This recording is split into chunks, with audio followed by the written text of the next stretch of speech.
UDF നമ്മുടെ ആര്യാടൻ മുഹമ്മദിൻ്റെ അദ്ദേഹത്തിൻ്റെ മകൻ, അയാൾ നല്ല മിടുക്കനായ ഒരു സ്ഥാനാർത്ഥിയാണ്. പുള്ളി അവിടെ പിന്നെ കൗൺസിലറായിട്ട് നിന്ന സമയത്ത് നാട്ടിന് വേണ്ടി ഒരുപാട് നല്ല കാര്യങ്ങൾ ചെയ്ത നല്ലൊരു മനുഷ്യനാണ്. അദ്ദേഹം തന്നെയാണ് ജയിക്കും. 25,000 വോട്ടിൻ്റെ ഭൂരിപക്ഷത്തിൽ ഈ പുള്ളി ജയിക്കും. UDFൻ്റെ സ്ഥാനാർത്ഥി ജയിക്കും, അതിന് യാതൊരു സംശയമില്ല. LDFൻ്റെ സ്വരാജ് എന്ന് പറഞ്ഞു കഴിഞ്ഞാൽ പുള്ളി ആ നാട്ടുകാരനല്ല, നാട്ടുകാർക്കേ അറിയില്ല. LDFൻ്റെ സ്ഥാനാർത്ഥി അവിടുത്തെ നാട്ടുകാർക്ക് അറിയില്ല. അതേസമയം ഈ UDFൻ്റെ സ്ഥാനാർത്ഥി ആര്യാടൻ മുഹമ്മദിൻ്റെ മകനെന്ന് പറഞ്ഞാൽ പുള്ളി അവിടെ എല്ലാവർക്കും അറിയാമെന്നുള്ള നല്ലൊരു വ്യക്തിയാണ്. പിന്നെ ആര്യാടൻ മുഹമ്മദ് എന്ന് പറഞ്ഞു കഴിഞ്ഞാൽ നിലമ്പൂരാക്കി മാറ്റിയ ആര്യാടൻ മുഹമ്മദാണ്. ആ ഒറ്റ ലേബിൾ മതി, അത് അവിടുത്തെ ജനങ്ങൾക്കറിയാം. ഒരു രീതിയിൽ സംശയം വേണ്ട. 100% ഞാൻ ഉറപ്പ് പറയുന്നു, ആര്യാടൻ ഷൗക്കത്ത് 25,000 വോട്ടിൻ്റെ ഭൂരിപക്ഷത്തോടു കൂടി ജയിക്കും, യാതൊരു സംശയവുമില്ല. നിലമ്പൂരത്തെ ഇലക്ഷന് വ്യക്തമായിട്ടുള്ള രാഷ്ട്രീയമുണ്ട്.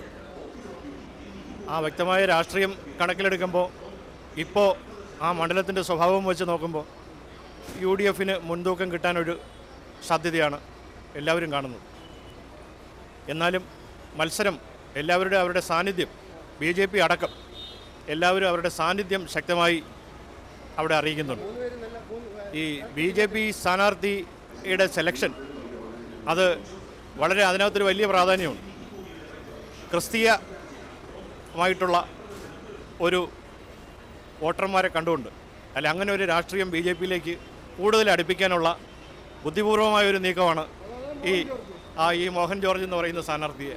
BJPയുടെ പുതിയ ഒരു രാഷ്ട്രീയ സമീപനത്തെ കൂടുതൽ അതിന് ആക്കം കൂട്ടുന്ന തരത്തിലുള്ള ഒരു സ്ഥാനാർത്ഥി നിർണയമാണ്. ഞാൻ ഈ തെരഞ്ഞെടുപ്പിൽ കണ്ട ഏറ്റവും വലിയ പ്ലസ് പോയിൻ്റ് ഈ മോഹൻ ജോർജിനെ സ്ഥാനാർത്ഥിയാക്കാൻ BJP എടുത്ത ചരിത്രപരമായ തീരുമാനമാണ് ഞാൻ അതിനകത്ത് കാണുന്നത്. തീർച്ചയായിട്ടും ഭാവിയിൽ കേരള രാഷ്ട്രീയത്തിൻ്റെ ഒരു വാഗ്ദാനമാണ് ശ്രീ M. സ്വരാജ് എന്നുള്ള കാര്യത്തിൽ തർക്കമില്ല. എല്ലാ വിഷയത്തെ സംബന്ധിച്ചും രാഷ്ട്രീയത്തിനതീതമായി സാംസ്കാരിക സാഹിത്യ കലാ രംഗത്തെക്കുറിച്ച് നല്ല അവബോധമുള്ള ഒരു ചെറുപ്പക്കാരൻ, ഭാവിയിൽ കേരള രാഷ്ട്രീയത്തിന് നിർണായകമായ സംഭാവന ചെയ്യാൻ കഴിയുന്ന ഒരു വ്യക്തിത്വത്തിന് ഉടമയാണ് ശ്രീ M. സ്വരാജ്. അതുകൊണ്ട് തന്നെ ശ്രീ M. സ്വരാജ് നിയമസഭയിലേക്ക് കടന്നു വരും എന്ന് തന്നെയാണ് എൻ്റെ പ്രതീക്ഷ. ഞാൻ ഇന്ദിരാഗാന്ധി കാങ്ഗ്രസ് കാരനാണ് ഞാൻ. അപ്പോൾ എൻ്റെ അഭിപ്രായം കാങ്ഗ്രസ് ജയിക്കണമെന്ന്. ആര് ജയിക്കുമോ ഇല്ലയെന്ന് അറിഞ്ഞുകൂടാ.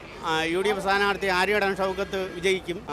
ആര്യാടൻ ഷൗക്കത്ത് MLA ആയിരുന്ന കാലയളവിൽ നിലമ്പൂർ മണ്ഡലത്തിൽ നല്ല വികസന പ്രവർത്തനങ്ങൾ നടത്തിയിട്ടുണ്ട്.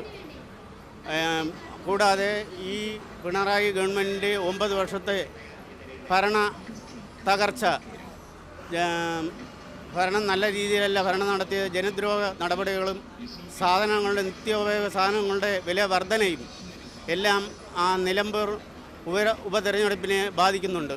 അതിനാൽ UDFൻ്റെ സ്ഥാനാർത്ഥി ആര്യാടൻ ഷൗക്കത്ത് നല്ല ഭൂരിപക്ഷത്തിൽ വിജയിക്കും എന്ന് ഞാൻ പറയുന്നു. അവിടെ കൂടുതലും UDFനാണ് സാധ്യതയുള്ളത്. പിന്നെ LDF ഒക്കെ മുഖ്യമന്ത്രി അവരുമൊക്കെ ചെന്ന് കിടന്നൊക്കെ അഭ്യാസങ്ങളൊക്കെ കാണിക്കും. പക്ഷേ എങ്കിലും UDFന് അവിടെ മുൻതൂക്കമാണ്. മുസ്ലിം കോട്ടയല്ലേ ആര്യാടൻ ഷൗക്കത്ത്, ആര്യാടൻ മുഹമ്മദ് അലിയുടെ മകൻ ഷൗക്കത്ത് തന്നെ കൊണ്ടുപോകാൻ സാധ്യതയുണ്ടെന്നാണ്. ഞാനിപ്പോൾ ബസ്സിൽ നിന്നിറങ്ങി നടന്ന് വന്നപ്പോൾ ഒരു പാർട്ടി സംസാരിച്ചുകൊണ്ട് വരുന്നു. അപ്പോഴാണ് പറയുന്നത് അവിടെ UDFനാണ് മുൻഗണനയുള്ളത്. ഇനി വൈകിട്ട് അറിയാൻ വാർത്തയിൽ എങ്ങനെയാണ് ഏതാണ് എന്നുള്ളത്. പക്ഷേ ഇവിടെ ഇനി അടുത്ത പ്രാവശ്യം കൈനീട്ടം വയ്ക്കില്ല പിണറായി, അത് ഉറപ്പാണ്. ഈ 9 വർഷത്തെ കാലത്തെ ഭരണം വളരെ മോശമായി.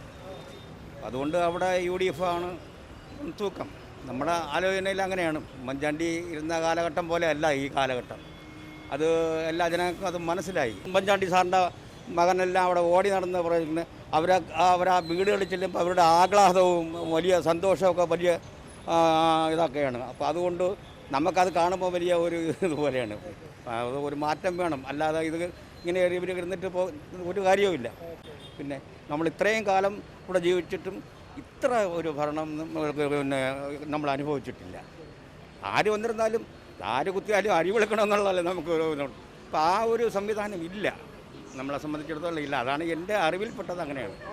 എൻ്റെ അഭിപ്രായത്തിൽ BJP വരാൻ സാധ്യത. BJP Mohan George Mohan George Mohan George വരാനാണ് സാധ്യത നമ്മുടെ കണക്കൂട്ടിൽ. LDF എന്നല്ലോ കഴിഞ്ഞ തവണയും ജയിച്ചു. കഴിഞ്ഞ തവണ UDF-ന്റെ നേതൃത്വത്തിലെ ഒരു സർക്കാരുണ്ടായിരുന്നു.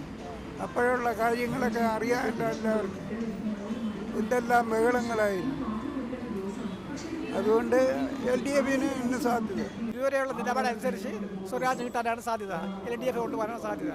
പുള്ളി നല്ല ആളാണ്, നല്ല സ്വഭാവമാണ്. ജയിച്ചു വന്നാൽ എന്തെങ്കിലും ചെയ്യാൻ സാധ്യതയുണ്ട് നാട്ടുകാർക്ക്, നാട്ടിന് വേണ്ടി. ഇതിനെക്കൊണ്ടൊന്നും എനിക്ക് പറയാനില്ല. ആര്യാടൻ മുഹമ്മദിൻ്റെ മോനായതുകൊണ്ടാണ് ഒരു ചാൻസ് ഉള്ളത്.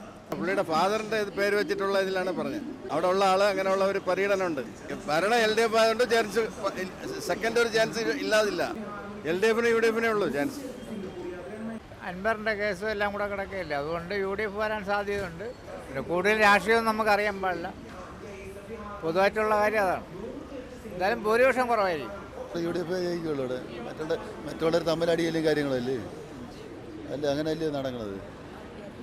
LDF തമ്മിൽ അങ്ങോട്ടും ഇങ്ങോട്ടും തമ്മിൽ പാർട്ടി കാര്യങ്ങൾ. പിന്നെ ഇന്നലെ ആരാണ് പറഞ്ഞത്, നമ്മളെ സെക്രട്ടറി എന്താണ് പറഞ്ഞത്, BJP ആയിട്ട് കൂട്ടുകെട്ട് പിടിച്ച് ഉണ്ടാക്കി എന്നല്ലേ പറഞ്ഞത്.